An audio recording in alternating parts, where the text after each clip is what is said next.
ఆసక్తికరమైనటువంటి అంశం. ఆశ్చర్యపోతున్నారు కదూ? నిజమే. ఉప ముఖ్యమంత్రి కుర్చీని ఏపీ కేబినెట్ నుంచి ఖాళీ చేయించేశారు.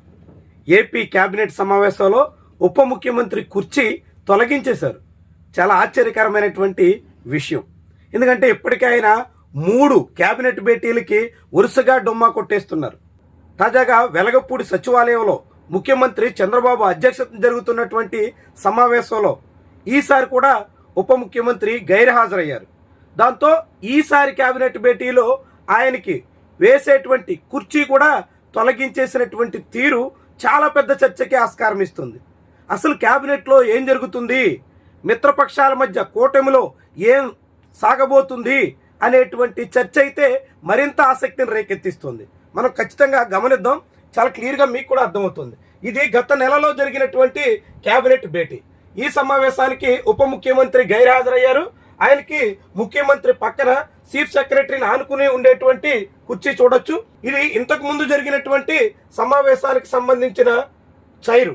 ఇక్కడ కూడా ఉప ముఖ్యమంత్రి హాజరు కాకపోవడంతో ఆయన కుర్చీని ఖాళీగా ఉంచేశారు. మంత్రుల్లో ఒకవైపు నారా లోకేష్, రెండో వైపు పవన్ కళ్యాణ్, ఇద్దరు ముందు వరుసలో కనిపిస్తారు.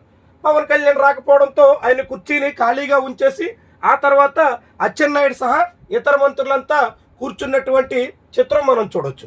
ఇదే ఈరోజు సమావేశంలో చూస్తే మొత్తం సిఎస్ పక్కన కుర్చీయే లేదు. చాలా క్లియర్గా మీరు కూడా అర్థం చేసుకోవచ్చు.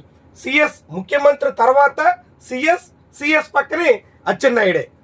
ఇక్కడ ఉప ముఖ్యమంత్రికి సంబంధించినటువంటి కుర్చీయే లేపేశారు. చాలా ఆశ్చర్యకరం. పవన్ కళ్యాణ్ హాజరు కాకపోతే ఆయనకి సంబంధించినటువంటి కుర్చీని గతంలో అనేక సమావేశాల్లో ఖాళీగా ఉంచి సమావేశం నిర్వహించినటువంటి ముఖ్యమంత్రి చంద్రబాబు నాయుడు ఈసారి మాత్రం పవన్ కళ్యాణ్ కుర్చీనే లేపేసినటువంటి వైనం చాలా విశేషంగా మనం భావించాల్సి ఉంటుంది. రాజకీయంగా ఇదొక ఆసక్తికరమైనటువంటి మలుపు. అయితే పవన్ కళ్యాణ్ విషయంలోనే కాదు, మిగిలిన మంత్రుల విషయంలో కూడా అడపాదడపా కొంతమంది సమావేశాలకి దూరం కావడం, వాళ్ళంతా సమావేశాలకి హాజరు కాకపోయినా వాళ్ళ కుర్చీలు ఖాళీగా ఉంచడం చాలా కాలంగా ఉన్నటువంటి సంప్రదాయం. కానీ పవన్ కళ్యాణ్ విషయంలో అలాంటి ఆనవాయితీకి భిన్నంగా ప్రభుత్వ అధినేత సాగడమే మనం విశేషంగా గమనించాల్సి ఉంటుంది. ఇక్కడ ఈ పిక్లో మీరు చూడొచ్చు, ఈరోజు ఏపీ కేబినెట్ జరుగుతుంది. ఏపీ కేబినెట్లో ఇక్కడ 2 కుర్చీలు, ఒకటి సత్యకుమార్, రెండోది బహుశా పయ్యావుల కేశవ్. ఇద్దరు మంత్రులు గైర్హాజరయ్యారు. వాళ్ళిద్దరూ హాజరు కాకపోవడంతో వాళ్ళిద్దరు సంబంధించినటువంటి 2 కుర్చీల్ని ఖాళీగా ఉంచేశారు. మంత్రి నారాయణ, ఆయన తర్వాత ఖాళీ కుర్చీ, ఆ తర్వాత ఎన్ఎండి ఫరూక్ తర్వాత మళ్ళీ ఖాళీ కుర్చీ, ఆ తర్వాత మంత్రి పార్థసారథి. చాలా క్లియర్గా మనకి ఇమేజ్లో కనిపిస్తుంటుంది. ఇమేజ్లోనే కాదు, మీరు విజువల్స్లో కూడా చూడొచ్చు. చాలా క్లియర్గా మీకు ఆ విజువల్స్లో కూడా కనిపిస్తుంది. విజువల్స్లో సైతం ఖాళీ కుర్చీలు మనకి దర్శనమిస్తాయి. ఇక్కడ చూడండి, ఖాళీ కుర్చీలు. ఇదిగో మంత్రి నారాయణ, ఎన్ఎండి ఫరూక్ మధ్య ఖాళీ కుర్చీ, ఎన్ఎండి ఫరూక్ పార్థసారథి మధ్య ఖాళీ కుర్చీ. కానీ ఇక్కడ పవన్ కళ్యాణ్ విషయంలో మాత్రం మొత్తం కుర్చీనే తీసేసి, కుర్చీ లేకుండా చేసేసి ఉప ముఖ్యమంత్రి బెర్త్ని కేబినెట్లో తొలగించేశారా అనేటువంటి అనుమానానికి ఆస్కారం ఇచ్చేలా ఈ వ్యవహారం కనిపిస్తుంది. చాలా విశేషంగా చూడాలి.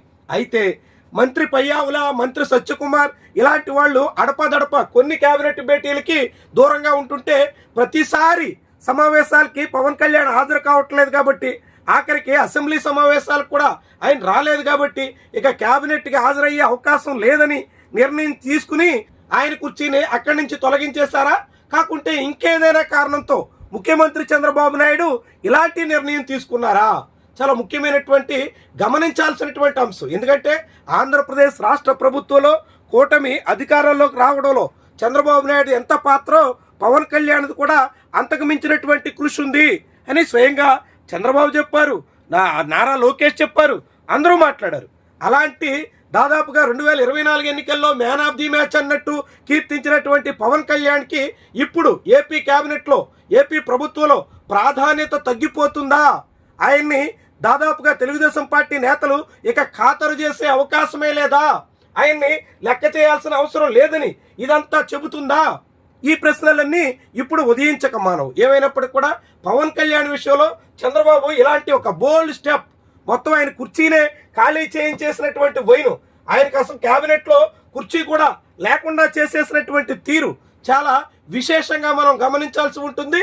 గతంలో ఖాళీగా ఉంచి ఇప్పుడు మాత్రం మొత్తం కుర్చీయే తొలగించేసినటువంటి వైనమే చాలా విస్మయకరమైనటువంటి అంశంగా చెప్పాల్సి ఉంటుంది.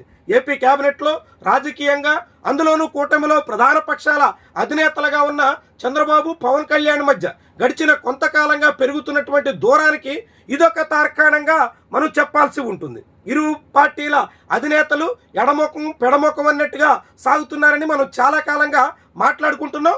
ఇప్పుడు అందులో మరికొంత దూరం ఇరు పార్టీల మధ్య పెరిగేదానికి ఇదొక ఉదాహరణగా, ఇదొక సాక్ష్యంగా మనందరికీ కనిపిస్తుంది. మరి ఇలా పవన్ కళ్యాణ్ కుర్చీని ఏకంగా కేబినెట్ నుంచే తొలగించేసినటువంటి రాష్ట్ర ప్రభుత్వ అధినేత తీరుని, ముఖ్యమంత్రి వ్యవహారాన్ని మీరు ఎలా చూస్తారు?